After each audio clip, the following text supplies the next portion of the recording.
Olá, sejam bem-vindas ao Outras Mamas. Eu sou a Bárbara Miranda. E eu sou a Thaís Goldcorn. E esse é o primeiro podcast feminista vegano do Brasil. Eu tava com saudade. Eu também. Nem faz tempo. O que aconteceu? Não faz. Carnaval. Parece que rolou um mês inteiro aí, entre um episódio e outro. Muita saudade. Não podemos ficar longe desse microfone.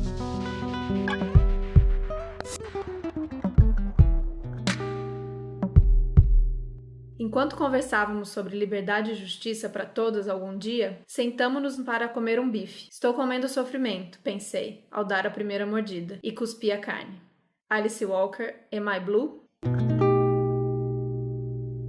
Então, o episódio de hoje, na verdade a gente já começou a tocar nesse assunto na primeira temporada, no episódio 8, a parte que faltou da história. E hoje a gente resolveu aprofundar na história das mulheres que estão aí no movimento de direitos animais desde sempre. E é bom ressaltar aqui que é a história ocidental das mulheres, né? Porque a gente não tem contato como que é essa questão toda no Oriente, né, Thaís? Sim, então vamos falar primeiro por que a gente decidiu retomar esse tema neste momento, né? Então a gente tá vindo aqui de uma semana do 8 de março com o nosso vídeo lindo, maravilhoso, espero que vocês tenham amado tanto quanto a gente amou. Então, continuando com esse mês da gente resgatar a nossa história, né, a história dessas mulheres, e a gente falou um pouco, acho que a gente falou bastante disso nos episódios que são relacionados à política sexual da carne, porque Carol fala bastante disso, né, dessa história, dessa teoria feminista vegetariana que foi começada a ser construída lá atrás e que foi apagada, silenciada, e que a gente tá aqui, ó, segurando na unha para tentar manter ela viva e levar esse movimento para frente. E sim, como nossa pesquisa é muito baseada a partir de tudo que a Carol já vinha pesquisando e outras pesquisas que a gente fez, que não é um conteúdo fácil de achar. Já é difícil achar essas mulheres que são da história norte-americana, europeia, brasileira é muito difícil, então você imagina a gente falar isso em uma cultura global, falar isso em Oriente, falar isso em Índia, mais difícil ainda. Então a gente faz essa ressalva, a gente vai exaltar mulheres maravilhosas, mais mulheres maravilhosas de um lado do planeta. A gente vai tentar ser mais justa possível, mas com certeza a gente vai esquecer de alguém que você fala, meu Deus, essa mulher é muito importante, devia estar aí. E aí vocês contam pra gente, porque a gente também tá aprendendo, a gente também tá resgatando essas mulheres que deviam ter sido estudadas na escola, desde pequenas, a gente devia ver nos filmes, nas livrarias, mas a gente não vê muitas vezes. Ou vê de uma parte da história delas, né? Que é isso que a gente vai contar aqui. Então a gente tá aqui pra reverenciar essas mulheres e pra gente sugar e continuar, como se elas tivessem começado a passar a bola e é a nossa vez de continuar esse jogo e passar isso pra frente.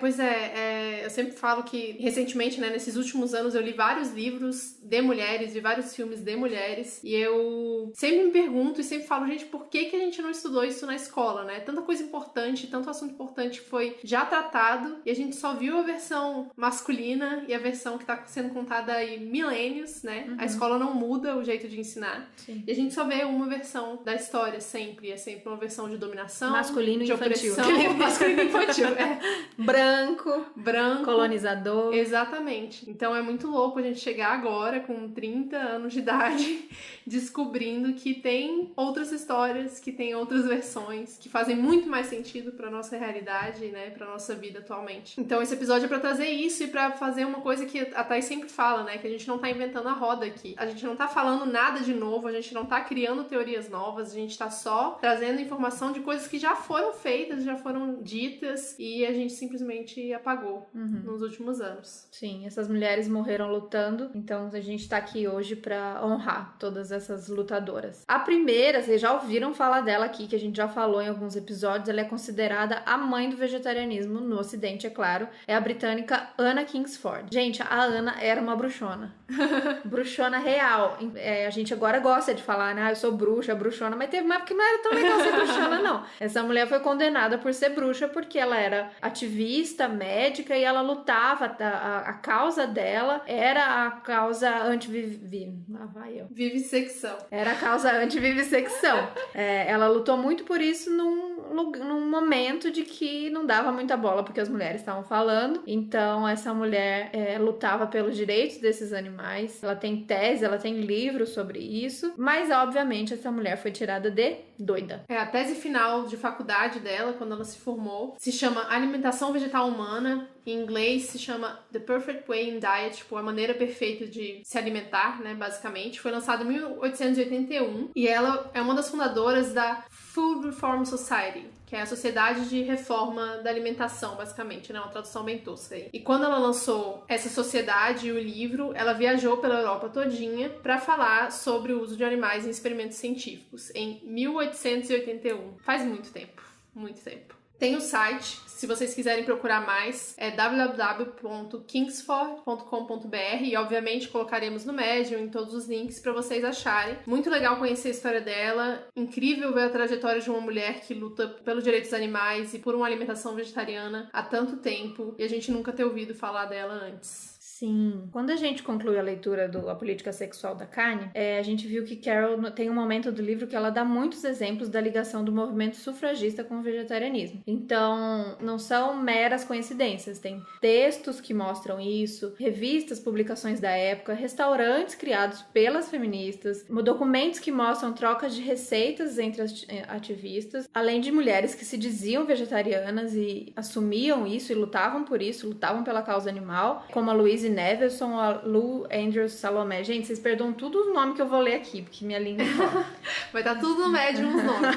Sim. Chegar na hora das brasileiras, eu vou arrasar, fica vendo. E tantas outras que a gente vai citar aqui são exemplos que mostram que existiu sim uma tradição literária histórica feminista vegetariana nessa época. Tanto no livro da Carol, como em outros artigos, como um que a gente descobriu que tô louca pra ler, que é da doutora Leah Lenneman. Ela tem um livro só mostrando essa relação do movimento sufragista, principalmente britânico, com o movimento vegetariano e anti-vivisseccionista. Aê! Conseguiu falar a palavra. Ô, palavrinha. Eu gosto sempre de lembrar dessa parte do livro da Carol que ela fala, né? Como que as mulheres perceberam que o vegetarianismo seria uma forma de libertação, além da empatia pelos animais, né? Que com a dieta vegetariana, elas estariam livres, elas precisariam de menos tempo para estar na cozinha e poderiam fazer outras coisas com a vida delas. Por exemplo, lutar pelo direito ao voto, direito, né, de ser mulher. Sim, além disso, que elas fizeram essa ligação que facilitou muito a luta e o fortalecimento do movimento, muito da relação que é essa relação que a gente fez, né, agora em 2000 e qualquer coisa, que é a frase que a gente começou esse episódio que a Alice Walker, maravilhosa, disse, que é isso, a gente tá falando de liberdade, a gente tá falando de justiça, a gente tá falando disso e a gente tá comendo um bife, não faz muito sentido. Então, quando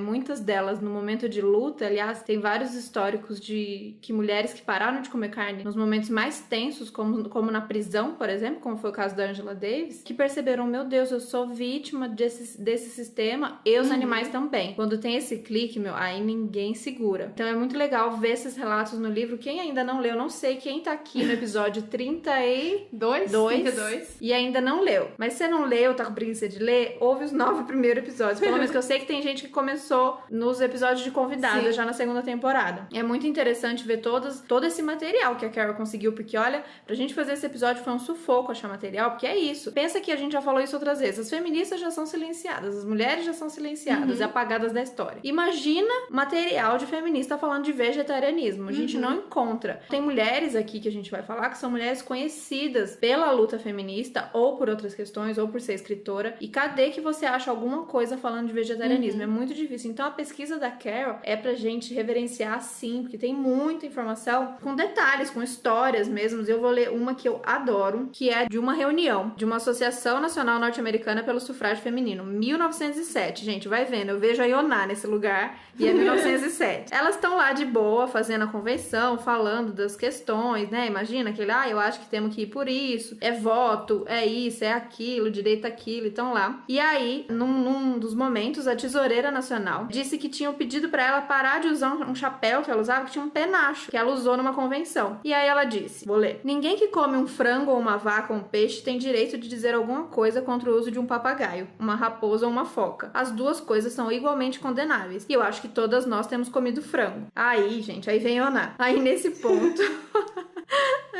vem a chapeleira feminista vegetariana, interrompeu a reunião e, tremendo de indignação e raiva, preciso protestar, disse ela, contra ser incluída numa declaração tão generalizadora. Nada me convenceria a comer frango ou a ser conivente com o horror de matar animais inocentes para usar suas plumas. Sinto um arrepio quando assisto a uma convenção de sufragistas e vejo mulheres com horríveis troféus de carnificina no corpo.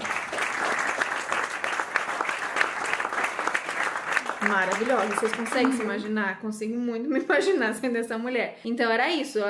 As feministas vegetarianas não conseguiam entender como ali numa convenção, lutando por libertação, por não violência, por uma sociedade justa e pacífica, a gente tava ali comendo frango e usando pele de animal nas roupas. Então esses mesmos questionamentos e debates que a gente passa até hoje, elas passavam lá, gente, 1900 e qualquer coisa. E essa é a frase que a gente leu no início, né? Sim, exatamente isso, esse exatamente. momento de percepção de que talvez a gente esteja sendo opressor enquanto a gente é oprimido. Sim. Às vezes vocês podem pensar que ler uma coisa dessa desanima a nossa luta, porque a gente fala, pô, mas se elas estavam lá em 1905, em 1800 e não sei quanto, falando já sobre isso, e a gente evoluiu muito pouco, e a gente continua tendo que falar nos nossos momentos de reunião da militância feminista, ou no nosso espaço de esquerda, ou na sua família, seja onde for, a gente ainda tem que explicar que não tá tudo bem comer animais dessa maneira, mas eu não me desanimo com isso não, justamente da gente pensar que elas lutaram, e a gente avançou sim, mas é isso, a luta delas foi, vamos dizer que não foi apagada, porque se fosse apagada a gente não tava aqui falando delas, mas foi escondida, e a gente tem a chance, a gente tem a oportunidade de tirar essas histórias, né, desse lugar escondido, desses escombros, e trazer de volta e aprender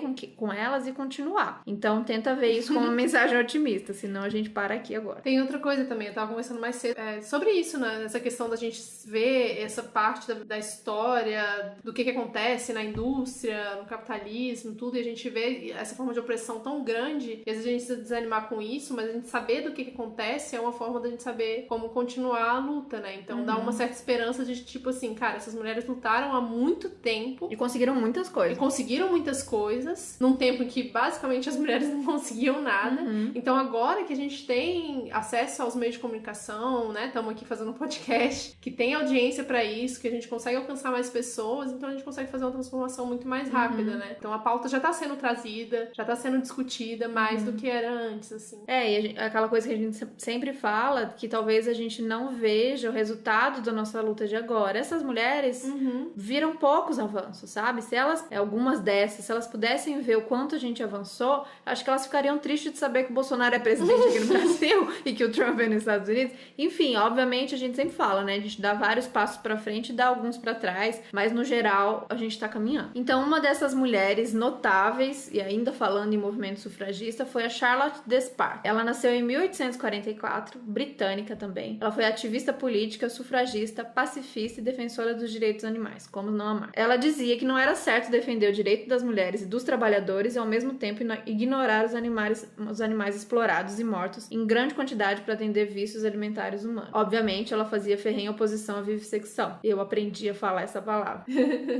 O que levou ela pro vegetarianismo foi o trabalho do poeta Percy Shelley, é o marido da Mary Shelley, que a gente vai falar depois. E ele era o defensor do vegetarianismo ético. Tem alguns ensaios bem famosos, enfim, um poeta que lutou muito pelos direitos dos animais e por alimentação vegetal. E é bom ver uma diferença até de discurso dela pra Anna Kingsford, que a Anna foi principalmente pela ciência, porque era onde ela estava inserida dentro da academia, né? Então ela era principalmente contra a vivissecção. Ela já entra na parte de, tipo, a indústria tá errada. E, cara, a indústria já estava errada em 1844. Agora que é muito maior, imagina o quão errada está a indústria. É legal da história dela que em 1907 ela fundou a Women's Freedom League, uma organização que lutava pelo direito das mulheres e dos animais, com ações ilegais não violentas. Em 1909 ela encontrou o Gandhi, né? Ela conheceu o Gandhi, teve contato com ele, e aí ela voltou muito mais forte, com muito mais força pra lutar pelos direitos dos animais, porque ele também defendia isso. Então nessa liga ela tinha oficina de produção de roupa para a população carente, abriu restaurante vegetariano em Londres e também ela criou banco de leite materno, gente, pensa. Fora todo o apoio que ela dava a mulheres em situação de vulnerabilidade, então a liga também criou banco de leite materno. Pensa, gente, que maravilhosa. Então tinha clínica para mães, ela ajudava mães e mulheres em situação de vulnerabilidade e sim promovia alimentação vegetariana. Então ela tinha essa liga, que era essa organização que ajudava mulheres, alimentava a causa das mulheres, porque tinha um jornalzinho e divulgava apoio para a causa sufragista e tudo mais, falando sobre voto, ajudando mulheres mães e divulgando o vegetarianismo também, né? Todo sentido pra gente. Imagina isso. Imagina conhecer essas mulheres todas. Incrível. Depois dela, a gente selecionou a Caroline,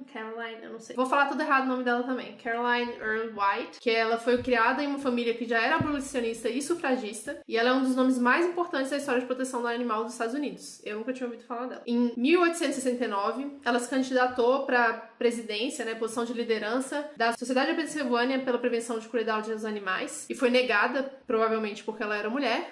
E aí ela falou, Isso nem acontece hoje em dia. Não acontece. Difícil. Nenhum caso aqui, nenhum caso. E aí ela falou, vou fundar a minha própria. E aí ela criou o primeiro abrigo para animais dos Estados Unidos e a primeira sociedade Aí agora eu que travei, tá vendo? Antivivisecção. Ou seja, a sua história foi de luta e adversidade o tempo inteiro, como da maioria das mulheres, né? Mesmo as brancas de elite. Isso é um detalhe que a gente tem que falar. A gente tá contando histórias de mulheres que estudaram, que eram brancas de elite, porque essa é a história que é contada. A gente tá esquecendo totalmente a história das mulheres negras. A gente vai chegar lá. A gente vai chegar lá. Mas obviamente. Mas nessa época não tem... Aí, se a gente mal tem história dessas mulheres, né? Se a gente mal tem arquivos falando dessas mulheres, quem dirá das outras? Não, e não só isso, né? Aquela velha história do feminismo. Enquanto essas mulheres estavam lutando pelo voto, as mulheres negras estavam só tentando sobreviver. Aí é por isso que neste momento as pautas são outras, as realidades são outras, e essas mulheres privilegiadas de conseguir lutar por o que estava dentro da realidade delas. E a gente bate palma porque, de qualquer maneira, quebraram um monte de tabu. O que era esperado delas era só seguir, né? Procriando e cuidando de casa e do marido e tudo mais. E elas quebraram com muita coisa. Então, obviamente, maravilhosas, mas a gente entende esse recorte dessas mulheres brancas e privilegiadas e da onde elas estavam, né? Tem uma frase aqui destacada da Caroline que a gente é questionada disso até hoje e vocês vão reconhecer. Então, vamos lá. Frase dela. Aspas. Há muitas pessoas que, quando lhes pedimos para se juntarem a nós, dizem que preferem trabalhar para os seres humanos. Mas nós não estamos trabalhando para os seres humanos? Nós não estamos nos esforçando constantemente para fazer homens e mulheres mais humanos e dispostos a todos os sentimentos de bondade e ensinar as crianças a serem gentis e misericordiosas? Palminhas agora, inclui palminhas. Gente, é isso, né? A gente é questionado até hoje. Mas vai ajudar bicho, tá morrendo gente. E essa declaração você pode ler no site da Women's Humane Society dos Estados Unidos. O que é muito legal, tá lá, né? Sim, essa não apagaram. Essa não apagaram, totalmente. E é legal ver que, apesar da morte dela, as instituições que ela criou, elas continuam nativas até hoje, né? Então, realmente, a história dela não foi apagada. Ela é uma pessoa importante na história dos direitos animais e das mulheres nos Estados Unidos e mundialmente. Quem já ouviu os primeiros episódios e quem não ouviu, por favor, voltar e ouvir. Ouviu a gente falando muito do Frankenstein. Sim, Frankenstein, aquele livro, filme que todo mundo já ouviu falar. Se não assistiu ou leu, já ouviu falar. Mas pra quem não ouviu, vai saber agora. O Frankenstein, sim, o monstro, era vegetariano. Sim, poucas pessoas falam disso, mas o monstro criado por Frankenstein, que aliás sempre tem essa dúvida, o Frankenstein não é o monstro. Tem o monstro e tem o Frankenstein. O criador. Criador e criatura. Ele era vegetariano. Tem muitas análises que surgiram depois mostrando o teor feminista da obra Frankenstein. E isso já foi um resgate, mas pouquíssimo se fala do teor feminista vegetariano dessa obra. Sim. A Mary, a gente já falou anteriormente, mas acho legal repetir aqui, que ela resolveu escrever esse livro como um desafio, né? Que tava o marido dela, que a gente já citou antes. Percy Shelley. Junto com o... Calma, qual poeta britânico? Já esqueci o nome, não importa o nome. É o do... Num desafio entre os amigos do marido dela, eles duvidaram que ela conseguisse escrever um romance, um livro que fizesse tanto sucesso quanto o deles. E ela falou, vou escrever. E ela escreveu o primeiro livro, na verdade, que foi considerado um livro de horror, né? De suspense e horror, que não existia na época, que foi o Frankenstein. Então, você tem uma pessoa feminista, vegetariana, que resolveu escrever um livro e foi best-seller no mundo, trazendo essas pautas. E acabou que no meio do caminho foi sendo desvirtuado só pra ser uma coisa meio desse novo gênero de livro que surgiria, que seria o gênero de terror, né? Um livro de suspense que fez muito sucesso por conta disso, e a história vegetariana feminista foi sendo apagada. Como a Thais falou, foi resgatada ao longo dos anos, mas a parte vegetariana ficou muito separada da parte feminista e ninguém fez a ligação entre as duas. Fora que ela mesma foi apagada, né? Quem sabia que Frankenstein tinha sido escrito por uma mulher? Rolou muito esse apagamento da Shelley, e muito por conta do marido ser já famoso escritor, e então atribuíam essa obra a ele, né? Deduziam que ele que tinha escrito, óbvio. Que essa mulher escreveu uma obra dessa? Óbvio que foi o cara. Então foram vários apagamentos que o Frankenstein foi passando para hoje a gente conseguir chegar nessa análise, e relendo, vocês vão poder, e aqui a Carol faz esse trabalho minucioso pra gente de tirar alguns trechos pra gente ver que sim, tinha esse conteúdo vegetariano. E o Frankenstein, não o Frankenstein, o monstro, era essa figura que, apesar de ser excluído e apesar de ser apagado, ele tinha essa bondade, ele tinha essa pureza de não comer animais e tal. É legal, porque na essência, né, dentro de tudo que é relatado no livro, o monstro que ela criou, essa criatura que ela criou dentro do livro, ele carrega em si a perfeição moral que nós humanos colocamos na nossa sociedade, mas a gente não segue, né? Que falta o homem médio, né? A maioria das pessoas segue o que todo mundo segue sem questionar, e o Frankenstein é esse monstro que vai questionar absolutamente tudo, que vai dizer, não é assim. É isso que a Babi falou, a Carol explica aqui. Então a criatura, ele, através dos princípios da sua dieta, que ele e a companheira seguem, ele quer mostrar, uma das formas de mostrar como ele é diferente do seu criador. Então é isso, pelo esse código moral de incluir os animais, ele mostra o quanto ele é bondoso, caridoso, enfim. Então tem uma frase aqui que eu separei. Minha comida não é a mesma do homem. Eu não abato o cordeiro e o cabrito para satisfazer meu apetite. As bolotas do carvalho e as bagas me propiciam alimento suficiente. Minha companheira será da mesma natureza que eu e se contentará com a mesma alimentação. Faremos a nossa cama com folhas secas, o sol brilhará sobre nós como sobre os homens e amadurecerá nossa comida. O quadro que eu lhe apresento é pacífico e humano. Gente, que crushão esse monstro, hein? Maravilhoso, gente. Muito fofura, é muita fofura essa criatura. Tem várias passagens aqui que terminam todas com é muita fofurice. Então é isso, quem não conhece, vai atrás, assistam Frankenstein, leiam Frankenstein, procurem a história da Mary Shelley, que é muito, muito incrível. A próxima mulher que a gente vai citar aqui é a Mary Midley. Ela é uma filósofa britânica que ficou muito conhecida pelo seu trabalho no campo da ética e dos direitos dos animais. Em 1978, um pouco mais recente, né? Tá quase chegando a gente. Com 59 anos, ela lançou um livro chamado Beast and Man, que seria a besta ou monstro e homem, que defende que os seres humanos são mais parecidos com os animais do que muitos filósofos e cientistas sociais sempre julgaram. Isso porque esses filósofos e cientistas sempre se preocupam mais com as nossas diferenças em relação às outras espécies do que as nossas semelhanças. E eu acho muito engraçado trazer isso, porque uma coisa que a gente ouve muito quando a gente fala de que, né, não come carne, não sei o que, tem que ser vegano, sempre vai ver uma pessoa que vai falar,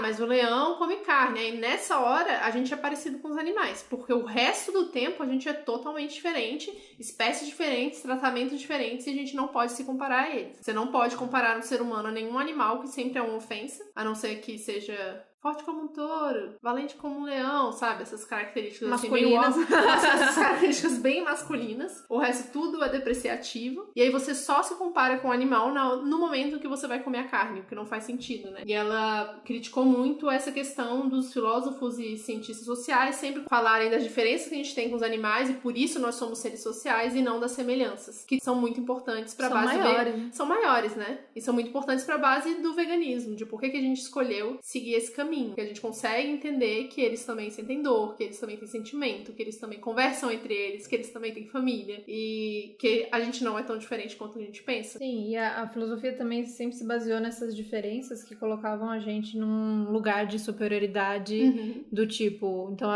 o que diferencia a gente de um animal? A nossa capacidade de ter a noção do passado, presente e futuro, ou é a nossa capacidade de ter, de raciocinar, ou é a nossa capacidade de sentir.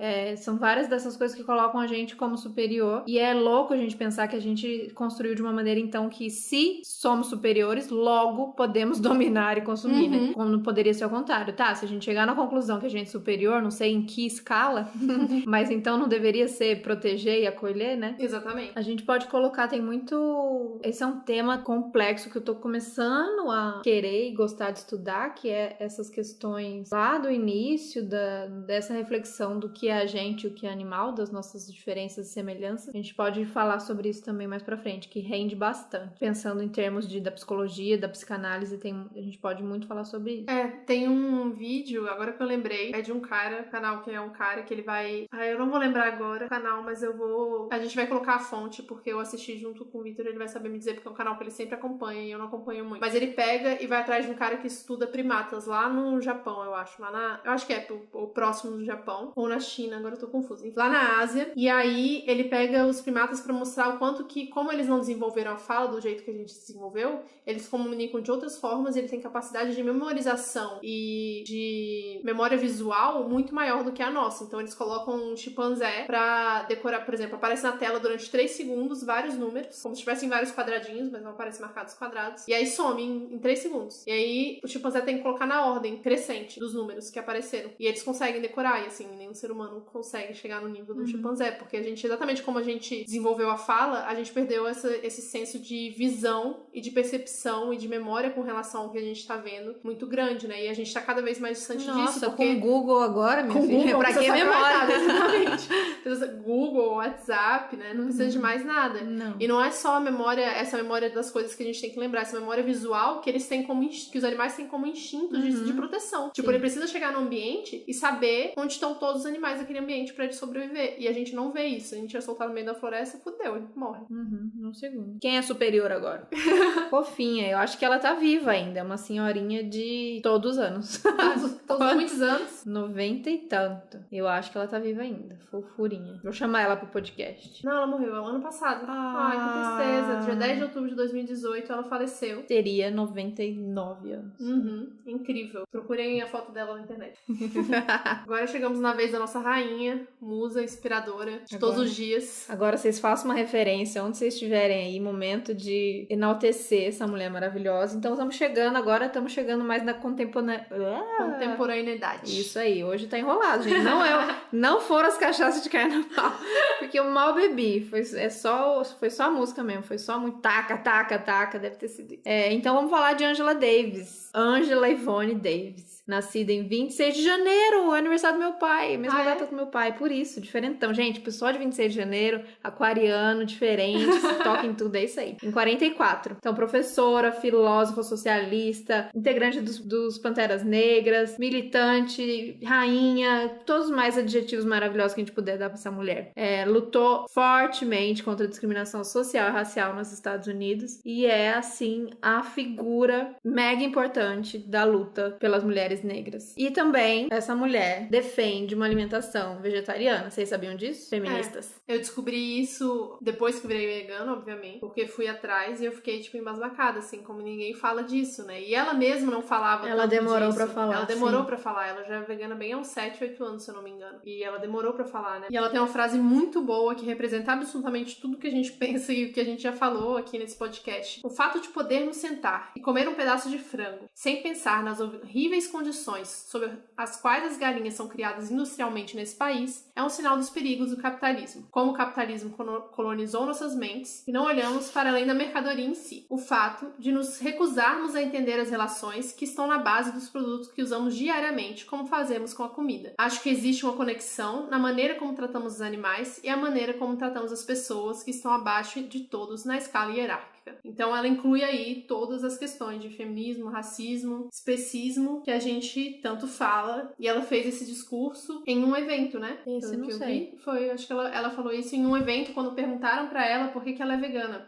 Desse evento. Então vamos colocar um vídeo com ela falando isso também, e muito bom, sempre usamos nas nossas apresentações. A Angela é uma puta referência pra tudo, né? E a gente tem aí livros dela acessíveis, vídeos, documentário, pra saber mais sobre o trabalho dela. É muito interessante ver a trajetória de uma mulher da idade dela ter chegado nesse ponto, chegar agora numa parte que já é... que normalmente as pessoas já não lutam mais por nada, né? Que elas já estão coniventes com o sistema todo e falam, não dá mais tempo de mudar, e ela fala, não, ainda vou mudar, e ela virar vegana ainda assim, sabe? É muito legal. Depois de tudo que passou, né? Depois de ter sido presa, depois de tudo, perseguição.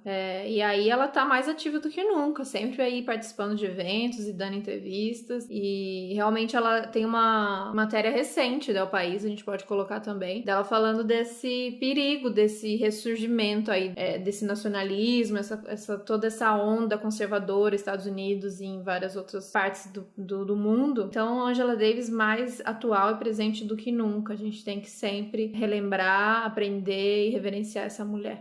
Outra mulher maravilhosa que também lutou muito pela causa das mulheres negras, Alice Walker, que a gente ama de paixão. Alice Walker é mais mais conhecida pelo romance A Cor Púrpura, né? Que virou filme premiado e tudo mais. Mas é uma mulher muito, muito além disso. O próprio filme fala da questão racial e sexual, né? Mas como a gente sabe como funciona Hollywood, tudo vira uma grande fantasia e nem sempre é do jeito que a gente espera. Steven Spielberg. Exatamente. Esperar. Mas o filme é muito bom e o livro é muito bom, né? Fez muito sucesso realmente. E ela tem a frase que a gente já falou em um dos episódios, mas eu acho que vale repetir aqui. Que eu só não tatuei na testa ainda, não sei por...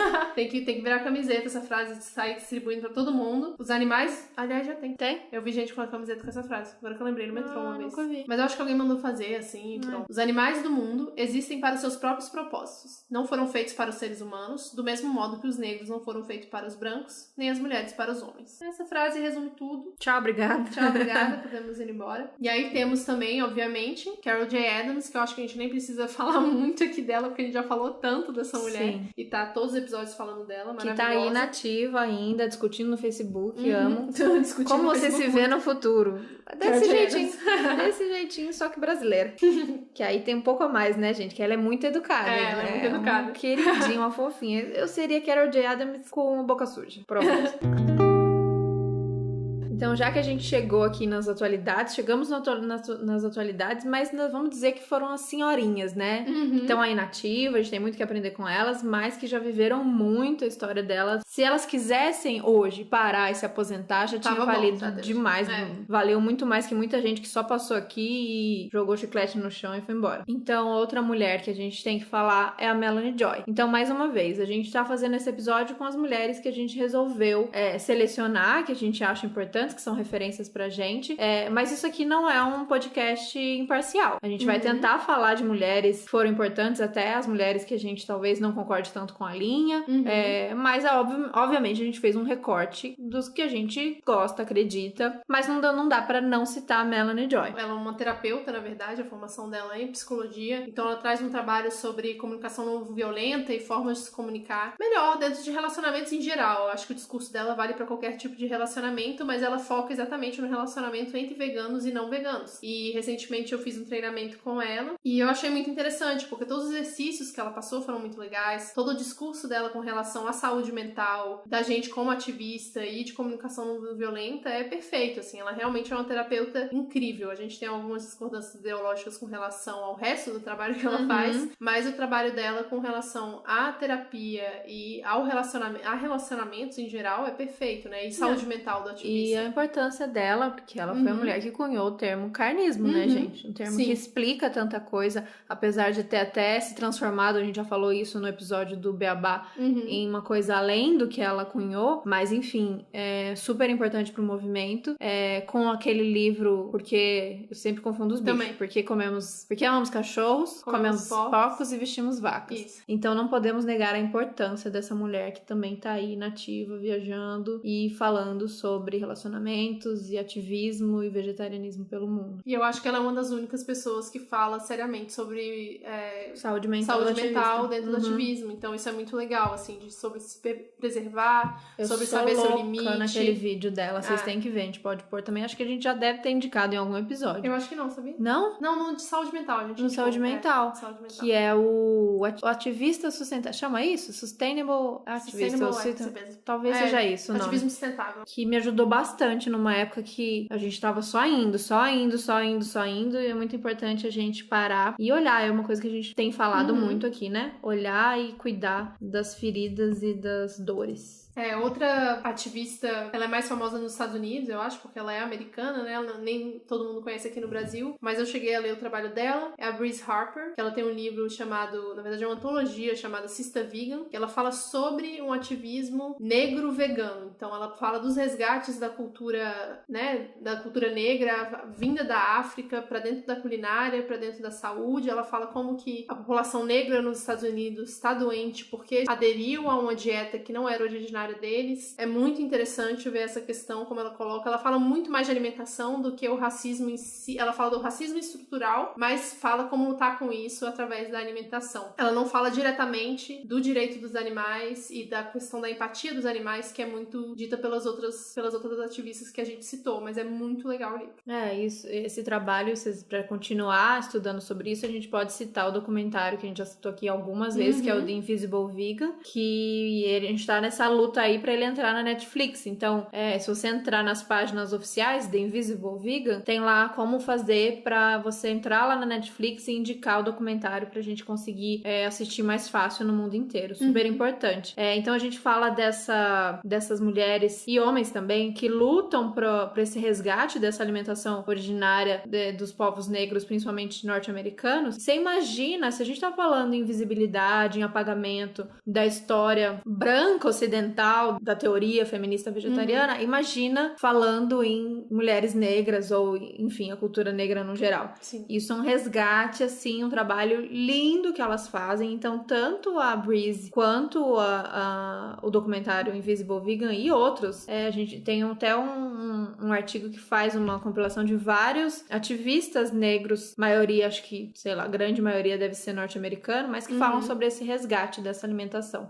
A gente indica demais e a gente vai colocar pra vocês. Então, dessa vez também, vocês vão ter que muito acompanhar tudo que a gente tá falando aqui pelo Medium, porque ali que a gente vai colocar os links e onde a gente chegou nessas informações, dicas de pessoas e de mulheres pra valorizar o trabalho, pra seguir, pra comprar livro, pra ver documentário, pra acompanhar o trabalho mesmo. Mas indo por essa linha também, tem Afco, eu não sei se é assim que fala, mas ela tem um projeto também que é o Afroism. É outra pessoa muito incrível pra gente seguir. Ufa, respira que é muita mulher. Então, continuando na série Mulheres que Admiramos, vamos por um lado que aí tem muito pano pra manga pra vocês continuarem a pesquisa e a gente vai fazer, esse tá no forno também, quando sair vai ficar muito legal, que é o episódio sobre ecofeminismo. Então, vamos falar delas, das ecofeministas. Uma que faço questão de citar aqui, porque acho que é a única nesse programa inteiro que é indiana e que foge um pouquinho desse padrão que a gente falou aqui. É a Vandana Shiva. A Vandana Shiva nasceu em 52, é uma estudiosa indiana, física, ecofeminista e ativista ambiental e antiglobalização. Quem não ama essa mulher? Quem não conhece, corre agora ver vídeos e entrevistas dela, que é uma aula a cada momento. E a outra é a Karen Warren. Muito difícil falar esses nomes em inglês, muitos R's. Que ela é filósofa também, americana, tem 71 anos hoje e luta há muito tempo pelo ecofeminismo também. Então, já que a gente tá falando dos trabalhos atuais, não podemos deixar de citar, mais uma vez, esse podcast não é imparcial, mas a gente não pode deixar de citar os trabalhos que estão sendo feitos na causa animal. Então, são as mulheres à frente de ONGs internacionais. Então, a Sharon Nunes, que é da Animal Equality, a Lia Garcês, que é a nova presidente da Mercy for Animals, e a Lauren Ornelas, que é de um projeto que eu amo de paixão, que é o Food Empowerment Project. Resumindo, é um projeto que tenta acabar com os desertos alimentares nos Estados Unidos. E o que seria deserto alimentar? Eu acho que a gente já falou aqui algumas vezes, mas nunca explicou direito, né? São as áreas em que as pessoas não têm produção de comida, elas não têm espaço para produzir comida, não têm espaço para ter comida orgânica, e elas são reféns de supermercados ou distribuidores de basicamente industrializados que vão até as cidades para deixar comida para elas. Aqui no Brasil é um problema que tá crescendo cada vez mais. Inclusive em São Paulo. E ela faz esse trabalho nos Estados Unidos, que é um país nível Brasil, bem gigantesco, né? Quem quer trazer pro Brasil, levanta a mão. Levanta a mão, porque eu acho que tá rolando um movimento de trazer esse projeto pro Brasil. E é realmente de empoderar as pessoas para elas poderem ter escolhas de comidas saudáveis, para não acontecer o muito além do peso. Pra mim, um dos documentários mais tristes da história desse país. Pra dar uma segurada na onda da Nestlé, que tá puxado, da Unilever, segura os braços um pouco. Então tem alguém muito gigante tentando manter esse padrão, e tem a galera que tá tentando, que é nós, e que é Ellie, que é toda essa galera tentando, a Ju, comida saudável pra todos, toda essa galera que tá tentando resgatar essa alimentação da terra, né, gente? Alimentação sem veneno, todo o trabalho aqui no Brasil do MST, pra gente lutar por esse direito desse alimento saudável e justo pra gente, pra terra. Sim, a Lauren, ela não só traz essa questão do deserto alimentar, como ela também fala da questão animal, porque ela é vegana. Então está sempre explicado e implícito dentro do trabalho do Food Empowerment Project. Tá, então agora já que a gente falou de Brasil, a gente também tem uma história, né, gente? É um pouco mais recente, é também difícil de pesquisar, difícil de chegar nessas primeiras mulheres vegetarianas, mas a gente puxou pelo que a gente conhece, de memória. Então vamos falar de memória. Nina Rosa. Como não falar de Nina Rosa? Incrível. Eu acho que pras brasileiras a gente precisa de um episódio só pra isso, pra contar a história do vegetarianismo, né, do movimento vegano no Brasil. Então a gente vai citar aqui, mas fica implícito que vai rolar esse episódio. Sim. Porque senão vai ficar gigantesco, vai ficar 3 horas aqui falando. Só falando nomes e nomes e nomes. Então, Nina Rosa, Marli Winkler, Sônia T. Felipe, Luísa Mel, aí vamos pras migas. Sandra Guimarães, obviamente, Sandra Limande, que agora tá na frente da Mothers for Animals Brasil, Amanda Justine, do Movimento Não Mate, Vivian Mocelin, Animal Equality, e a Mônica Boava, da SVB. Além de todas as ativistas maravilhosas, amigas nossas, vamos falar de YouTube, rua, Instagram, e aí se a gente citar, já era, né, Já gente? era. Então, todas as nossas amigas, vamos falar, todas que vieram aqui já de convidadas nesse podcast, são mulheres que estão segurando o movimento, tentando levar ele pra frente. De novo, mais uma vez repetitiva, independente a gente tá tentando falar aqui de vegetarianismo e mulheres vegetarianas, então não necessariamente seguem a mesma ideologia da gente, do veganismo político, de linkar com o feminismo. A gente tá contando a história, mas da maioria dessas que a gente falou, acredita nessa união das lutas e que a gente só vai conseguir chegar no mundo que a gente acredita quando a gente unir todas as forças dessas causas. E aí, eu vou ler mais uma frase aqui pra vocês, que resume um pouco disso que a gente acredita. Então a gente falou da história, basicamente, das mulheres, a gente não tá falando necessariamente de luta feminista, a gente falou das mulheres no vegetarianismo, mas que a gente acredita que uma luta não consegue existir sem a outra. Então vamos lá, aspas. Na verdade, as mulheres no mundo ocidental industrializado são como animais de um zoológico moderno. Não há jaulas. Parece que as gaiolas foram abolidas, mas na prática, as mulheres ainda são mantidas no seu lugar, com a mesma firmeza com que os animais são mantidos nos seus cercados. Bridget Broad. Sei lá, Brofi. Então vamos aproveitar para dar umas dicas, além de tudo isso que a gente já falou aqui, que a gente promete deixar todos os links para vocês acompanharem. Tem alguns filmes importantes pra gente reconstruir essa história. O primeiro de todos vai ser o da Mary Shelley, que saiu há pouco tempo na Netflix. Tá super acessível e conta a história da criação, né, da história dela mesma e como que ela chegou na criação do Frankenstein. As Sufragistas, que eu acho que foi um clássico no cinema, assim, todo mundo foi assistir, muito bom, muito emocionante. O documentário da Netflix, Feministas, o que elas estavam pensando, que aí vem a história de várias mulheres, algumas delas vegetarianas que aparecem no documentário também. Libertem Angela, que conta a história da Angela Davis, uma parte da história da Angela Davis, porque ainda está aí acontecendo, né? E o She's Beautiful When She's Angry. Ela é bonita quando ela está brava, que é um documentário um pouco mais tradicional, mais clássico, mas que traz essa perspectiva feminista muito bem. E é muito bom também. Vamos colocar todos os links, aonde acessar, aonde ver. Então a gente quis muito fazer um episódio desse, fica mais denso, porque são nome de gringa, né, gente? E isso, história e data, mas a gente fez esse episódio pra realmente honrar a luta e a história dessas mulheres e incentivar vocês a fazer o mesmo, a pesquisar sobre essas mulheres, a ler, a assistir, a estudar, pra gente honrar essas mulheres mesmo que estão aí construindo o movimento há muito tempo. E pra gente não deixar a história delas serem apagadas, né? Pra gente continuar a partir do ponto que elas terminaram, né? Do ponto que elas estão, porque é muito importante a gente dar continuidade a um trabalho que já tá sendo feito. É interessante pensar no movimento como uma reconstrução, uma continuidade dessa teoria feminista vegetariana que a Carol tanto fala. Muitas vezes eu sinto que é isso, a gente tá achando que tá criando a roda. Essas mulheres já fizeram muito, já avançaram com muita pesquisa, já avançaram com muita luta. A gente só precisa dar continuidade e trazer elas de volta com a gente. Então, assim, de mão dada mesmo com elas, lembrando das suas histórias, acreditando no que elas falavam, a gente continuar, a gente ter essa força pra gente seguir. Tem uma coisa que eu já vi a Sabrina falando algumas vezes em alguns eventos que a gente foi, talvez eu tenha visto em vídeo também, que ela fala que o nosso compromisso né? O compromisso do ecossocialismo, de um ecofeminismo, ele tem que ser intergeracional. A gente tem que entender de que a gente tem que pegar o trabalho que já foi feito antes e levar para gerações futuras, né? Então é exatamente isso tudo que você falou. Eu gosto muito disso, de pensar dessa forma, né? Então, se tem mais mulher que você acha que a gente deixou de falar, a gente fez um recorte mesmo, a gente sabe, e que bom que essas não foram todas. Umas aqui a gente é fã, o trabalho delas ajudou a gente a construir como ativista, como mulher, e até a construção desse podcast. Outras foi por curiosidade mesmo, pela importância histórica, e outras pra gente lembrar que tem mulher trabalhando pra todos os lados pra construir esse mundo justo. Mas deixa a dica aí pra gente se a gente esqueceu de alguém. E aí, óbvio, né, falando em mulheres, falando em história, falando em reverenciar o que já foi feito, a gente não podia deixar de citar o Como Arroz Tenha Fé nas Mulheres.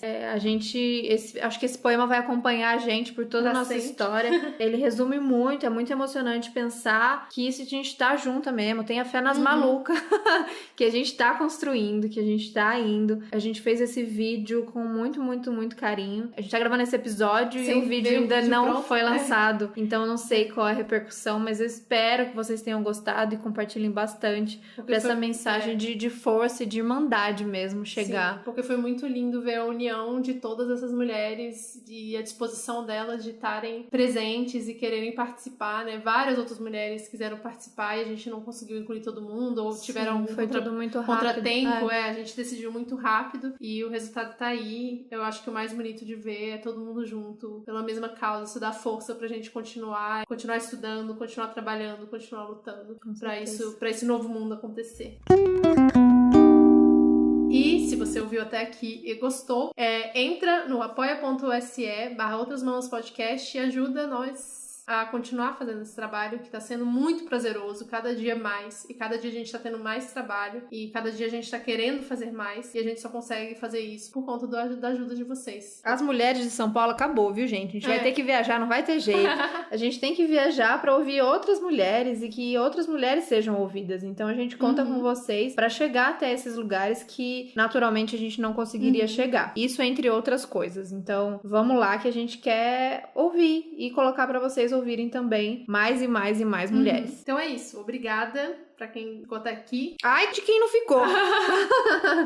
Até semana que vem. Teremos mais histórias de mais mulheres, como sempre. Isso aí. E Tamo junto. tamo junto. Até semana que vem.